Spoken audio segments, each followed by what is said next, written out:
Have you ever thought that your mind is actually against you? That is actually behaving like the greatest enemy? If you did so, then you are not alone in this. Many people have faced this same problem. So today we will speak about how the mind can actually be our greatest enemy, but also our greatest friend. So welcome, everybody.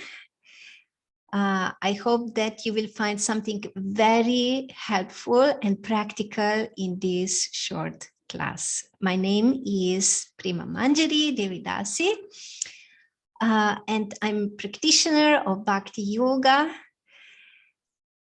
And I'm just trying to share some tips and important facts about how to discipline the mind and bring it to the focus, and how to achieve very pleasant and satisfied state of mind.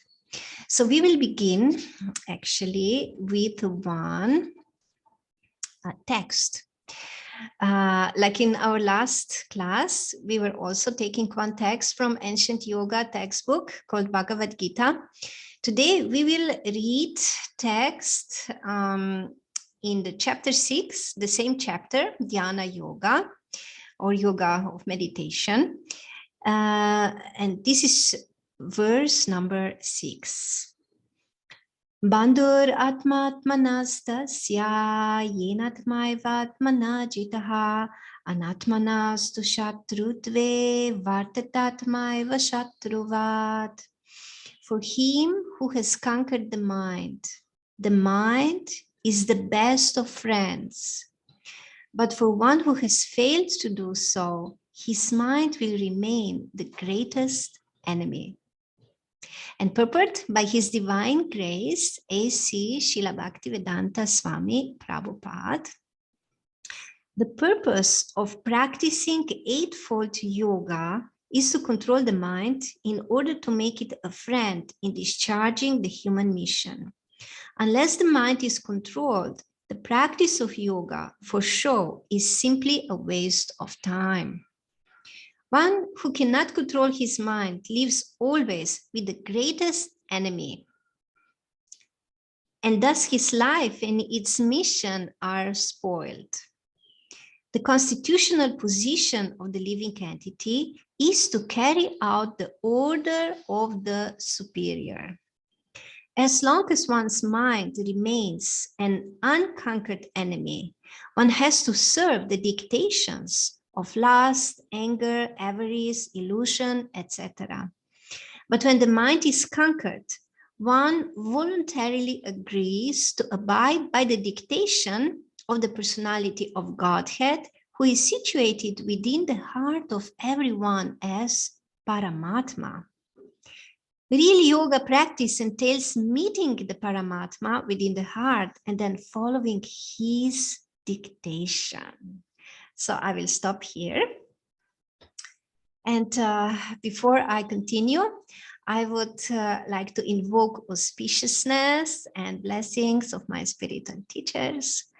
Om Jnana Timirandasya Gyananjana Shalakaya Chakshurun Militam Yena Tasmai Shri Guruve Namaha Shri Chaitanya Manobishtam Stapitam Yena Bhutale Swayam Rupam Kadamayam Dadati Swapadantikam Vandeham Shri Guru Shri Utapada Kamalam Shri Gurum Vaishnavamscha Shri Rupam Sagrajatam Sagana Raghunatam Vitam Tam Sajivam Sadvaitam Savadutam Parijana Sahitam Krishna Chaitanya Devam Shri Radha Krishna Padam Sagana Lalita Shri Vishakan Vitamscha He Krishna Karuna Sindhu Dinabandhu Jagatpate Gopesha Gopika Kanta Radha Kanta Namostate Tapta Kanchanga Gorange Radhe Vrindavaneshwari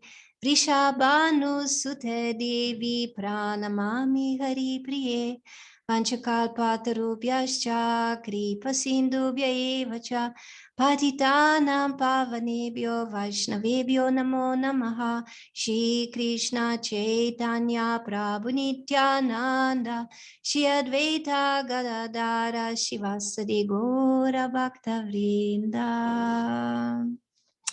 So this is a very, very interesting text, as you could hear. It's full of very, very deep wisdom. And I would actually like to continue where we left yesterday in the first class.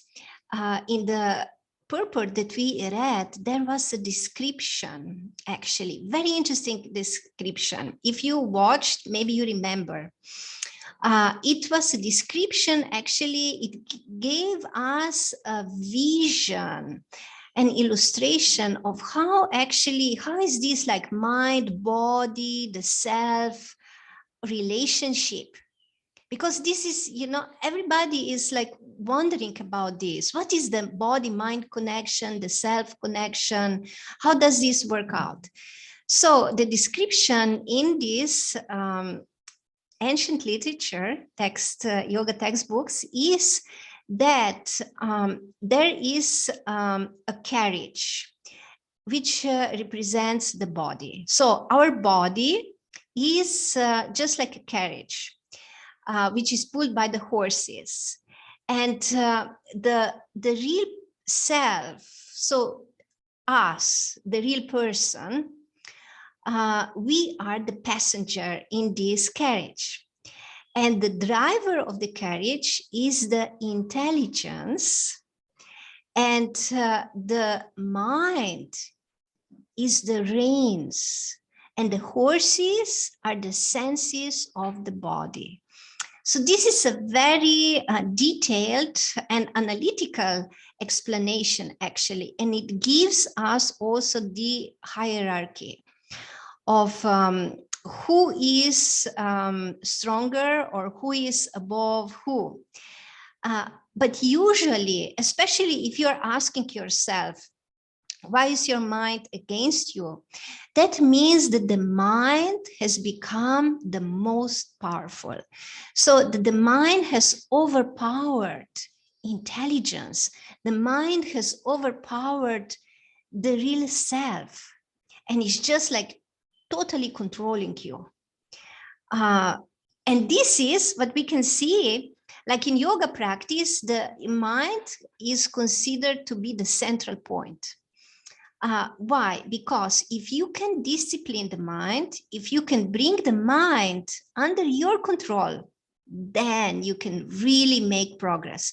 And it is not only for somebody who is a yogi.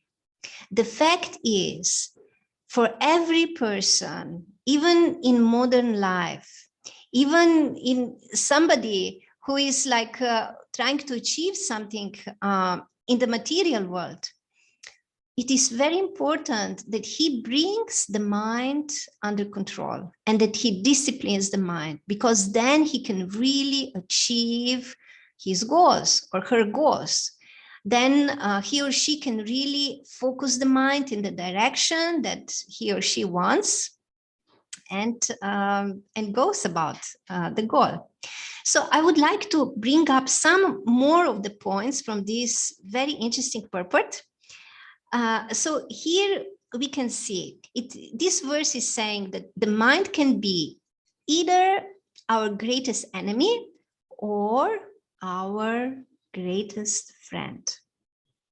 So who would not like to have the mind as a greatest friend? And here we have very, very important indication, actually the secret. This is really the secret. How to make your mind your best friend.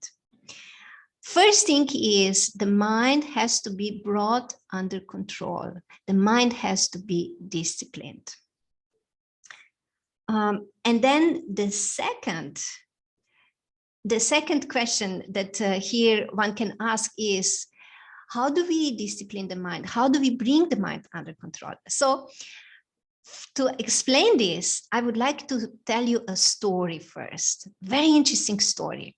This is also historical narration from Srimad Bhagavatam, another textbook, yoga textbook, more than 5,000 years old. And it is a story of Avanti Brahmana. So this person was coming from a town which was called Avanti. And he's called Brahmana because he was a very learned man. And learned personalities, intellectuals, were called, in Sanskrit, the word for such personalities is Brahmana or Brahmanas. So this Avanti Brahmana was very rich. He was very rich, very, very well situated. He had a family, he had children, but he had one problem. Now, he was very stingy. He didn't want to use his money for anything. He wouldn't even use it for himself. And he also didn't allow his family members to use the money. So he would just like grab it as much as possible because he was engaged in some trade. And then he would just like guard it. But what happened in due course of time? In due course of time, little by little, he started to lose his money. Some money was lost through the taxes. Some money was lost through thieves. Some money was lost because there were some like business complications. And before he knew, he lost all his money. This happens sometimes in this world. We know, because the circumstances can turn against us. So the circumstances really turned against him and he lost all his money. And what happened afterwards was really sad. His family members, they did not like him. They did not like him even before because he never showed any affection to them. He never bought them anything. And but they were just like waiting, you know, for him that maybe, you know, after he dies, they will get something, some of his wealth. But when he lost everything, they did not have any more patience with him, and they just simply threw him out on the street. They just threw him out of the house. So there he was. He was on the street. He was abandoned by everyone. He was penniless. He was old. He was desperate. And so he was just sitting there. And at first he was feeling very, very sorry, very, very sorry for himself. But after some time, all of a sudden,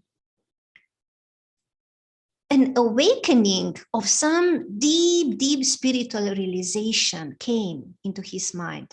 And he actually started to experience some kind of relief, because before he experienced a lot of burden by trying to, you know, protect his wealth. So now there was no more worry about, everything was gone anyway, and also his family was gone. And he actually experienced detachment from his material life, detachment from this material world. And because he had some spiritual knowledge, some spiritual understanding, he just decided that he will take the renounced order and he will just become a mendicant. And he will just start traveling around the world and just be completely careless, carefree, detached, and maintain his consciousness on the spiritual platform. And then he composed a song, which is called A Song of Avanti Brahmana. And this is an amazing song, because in this song, he was actually explaining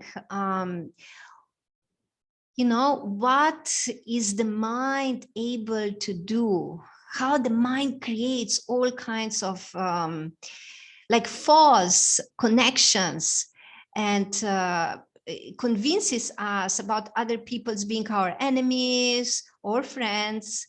and just makes us so miserable. But there is another thing. When he started traveling all over the world, you could say, oh, so here is the end of the story. Here is the end of story, happy end. No, here is not the end of the story, because he started traveling all over the world, but all of a sudden, some people came, and actually many people came, like rowdy people came. And when they saw him, they started to make fun out of him, and they started to really do very bad things to him. They were like teasing him, calling him ill names. They were trying to steal his things. And because he was like, as a mendicant, he was just going around and he was like begging for some food. When he was wanted to sit down to partake to his, lunch or dinner, then they came and they urinated on his food. And he took also a vow of silence, and they wanted to make him speak. And when they couldn't do this, they beat him. So he actually experienced a lot of suffering, But the most interesting thing is that this did not deter him from his resolution to just continue with his life of being a mendicant and being completely detached. He actually, in this song, which he composed, he actually explained that even our perception of pain and pleasure, enemies and friends, good and bad, is coming from the mind. And it all depends just on the mind being in control of us. And for a person who is actually really able to discipline the mind, to control the mind, such a person can rise above these dualities. So he was able to do this. He rised above all these dualities with the help of his intelligence. So this is the point that I wanted to bring up with this story. How can we get control over our mind? How can we discipline our mind? The first and most important factor here is intelligence. In that vision that I gave you about the hierarchy, the carriage with the horses and the passenger, which is the real person, the soul, the us, we can see that intelligence is the driver who holds the reins, which represent the mind. So the intelligence is actually on a higher level than the mind. So if we strengthen the intelligence, then we can discipline the mind. We can actually control the mind. So now you can also ask, well, how do you do that? How do you strengthen intelligence? So one very important thing, there are many aspects here, and today I will just mention two of them. So one of them is that you have to have a goal. You have to have a goal. If you want to really utilize your intelligence, especially for like getting something done or being able to focus, you have to set your goal first. And once you set your goal, then your intelligence will take command and it will start commanding the mind. Okay, we have to, we have to be consistent. We have to do this and we have to do that because we have to achieve our goal. So this is one very important thing. You have to set a goal and then write it down and meditate on it. It is actually very important also to meditate on your goal in the evening before you go to sleep, because then this will bring your focus also on the level of the subconscious mind, which will be very helpful for you.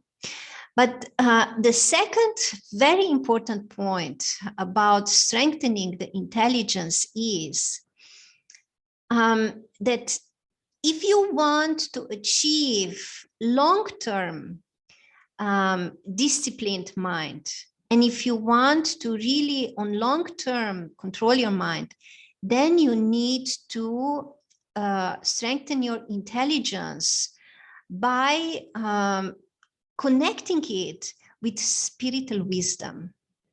This is extremely important because we have like so much knowledge everywhere, and you can gain knowledge everywhere. And people consider themselves intelligent if they are very educated, they have PhD.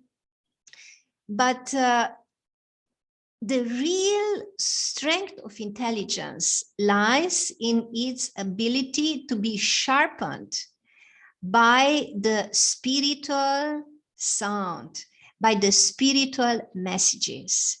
Because when you hear or read purely spiritual literature, this will sharpen your intelligence to such a degree that you will be able to take control over your mind.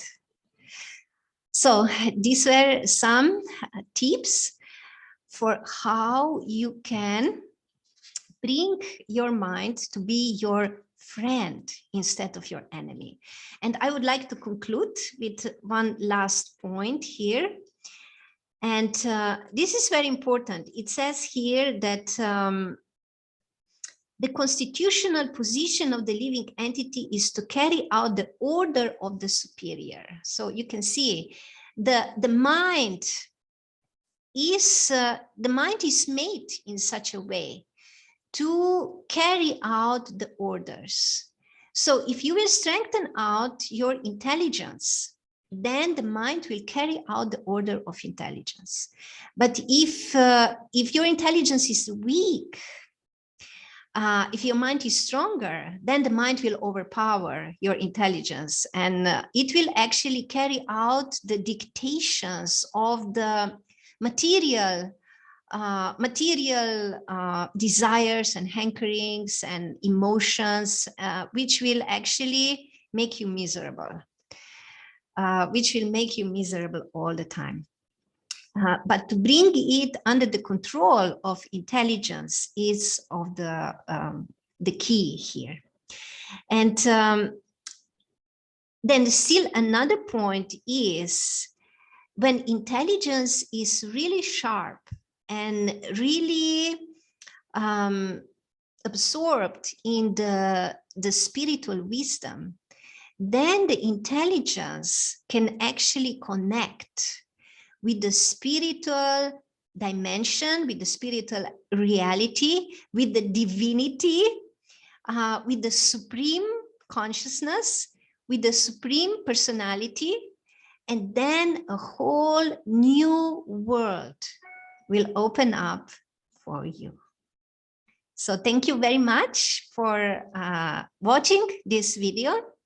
If you like it, so please, you can like it, and you can also subscribe to the channel, because I will be uploading many, many more videos every day.